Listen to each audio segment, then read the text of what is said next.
विपक्ष के सांसदों का चुनाव आयोग के खिलाफ मार्च, जमकर हुआ हंगामा। अखिलेश ने बैरिकेड फांदा, ध्रुव राठी ने उठाया बड़ा सवाल।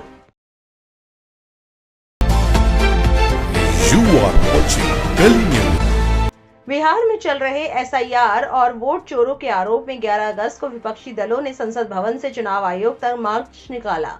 इस विरोध मार्च का नेतृत्व संसद में विपक्ष के नेता राहुल गांधी कर रहे थे। मार्च के दौरान जमकर हंगामा हुआ। पुलिस ने सांसदों को रोकने के लिए बैरिकेड समेत तमाम बंदोबस्त किए हुए थे, लेकिन विपक्षी सांसद बैरिकेड तोड़कर चुनाव आयोग की तरफ बढ़ते हुए दिखाई दिए। इस विरोध मार्च में विपक्ष के 300 से ज्यादा सांसद शामिल हुए। सांसद सरकार और चुनाव आयोग के खिलाफ नारेबाजी करते हुए संसद से चुनाव आयोग के दफ्तर की तरफ बढ़ रहे थे, लेकिन दिल्ली पुलिस ने सांसदों को रोकने के लिए सुरक्षा के कई लेयर के इंतजाम किए थे। लेकिन समाजवादी पार्टी SP प्रमुख अखिलेश यादव नारेबाजी करते हुए बैरिकेड पर चढ़कर फांदने लगे। इस दौरान उनका बैलेंस बिगड़ा तो मौके पर मौजूद दूसरे नेताओं ने उन्हें संभाला। अखिलेश यादव ने कहा कि चुनाव आयोग पर कई बार सवाल उठाए जा चुके हैं। चुनाव आयोग को शिकायत पर कार्रवाई करनी चाहिए, लेकिन चुनाव आयोग कोई एक्शन नहीं ले रहा। अखिलेश ने कहा है कि संसद में हम अपनी बात रखना चाहते हैं, लेकिन सरकार सुनना ही नहीं चाहती है। लोकसभा में विपक्ष के नेता राहुल गांधी ने कहा कि सच्चाई देश के सामने है। ये लड़ाई राजनीतिक नहीं है, ये संविधान बचाने की लड़ाई है। ये लड़ाई एक व्यक्ति एक वोट की है।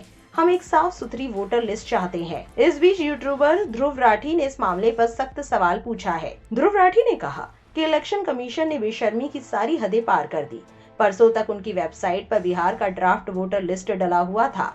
कल अचानक से उन्होंने उस वोटर लिस्ट को वेबसाइट से हटाया और उसका स्कैन्ड वर्जन अपलोड कर दिया। इतना ही नहीं, ध्रुव राठी ने आगे कहा कि इलेक्शन कमीशन सुप्रीम कोर्ट में भी कहा कि वोटर लिस्ट से जो इन्होंने नाम हटाए हैं, उन हटाए हुए नामों की लिस्ट ही जारी करने के लिए राजी नहीं है और ना ही ये बताना चाहते हैं कि इनके नाम क्यों हटाए गए हैं। जैसा कि आप जानते हैं, बिहार में इलेक्शन है और इलेक्शन कमीशन ने बिहार में फर्जी वोटर्स को हटाने का एक प्रोग्राम शुरू किया है, लेकिन वो किन वोटर्स को हटा रहे हैं इसकी जानकारी जनता को देना नहीं चाहते। ध्रुव राठी ने पूछा, देश का मजाक बनाकर रख दिया है। कोई ट्रांसपेरेंसी नाम की चीज होती है या नहीं होती? हर दिन धांधली की खबरें सामने आ रही हैं। एक खबर आई थी जिसमें बिहार में 3 लाख वोटर्स ऐसे मिले जिनका हाउस नंबर 0 था।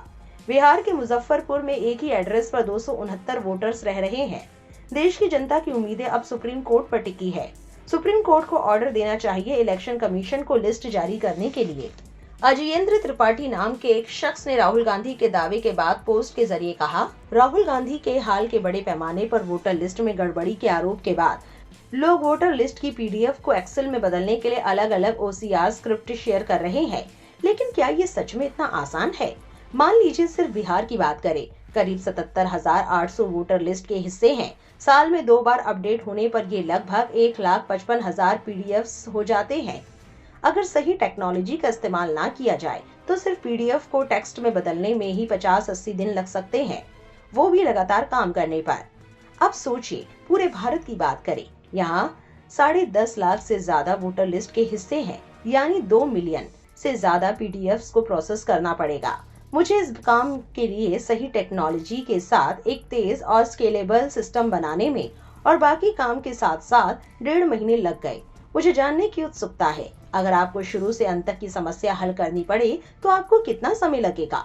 एक और पोस्ट में उन्होंने कहा, स्कैन्ड इमेज रिकॉग्निशन के 50 तरीके हैं।